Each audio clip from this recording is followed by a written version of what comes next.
ধরুন আমরা কোনো একটা যদি নতুন লোকেশনে কোথাও যাই, তো তাহলে সেই ক্ষেত্রে কি করি, আমরা গুগল ম্যাপের সাহায্য নিই। কিন্তু ধরুন সেই জায়গাতে আমরা ইন্টারনেট ঠিকঠাক কোনো কোনো জায়গাতে পাই না, তখন আমরা কি করব? তো চলুন আজকে আমি আপনাদেরকে এই শর্ট ভিডিওর মধ্যে দেখাবো যে আপনি কিন্তু ইন্টারনেট ছাড়াও আপনি অফলাইন আপনার গুগল ম্যাপ ইউজ করতে পারবেন।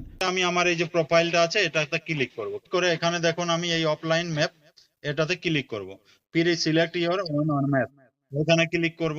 এরপর ধরুন আমি নাগপুর এরিয়াটাকে সিলেক্ট করে নিলাম, ফিরে এটাকে আমি ডাউনলোড করে নেব। তো দেখুন এখানে আমার লোকেশনটা ডাউনলোড হয়ে গেছে, এটাকে আমি ওপেন করব। ওপেন করার পর এখানে আমি ডবল ট্যাপ করব, এটাকে ইন্টারনেট অফ করে দিচ্ছি। দেখুন যে আমার ইন্টারনেট নেই। এরপর আমি আপনাদেরকে দেখাচ্ছি। দেখুন এখানে আমি সার্চ করব আমার location to Nagpur railway junction, দেখুন আমার চলে এলো। তো দেখুন এখানে আপনি দেখতে পারবেন যে এটা অফলাইন চলছে। দেখুন এখানে নিচে অফলাইন দেখাচ্ছে।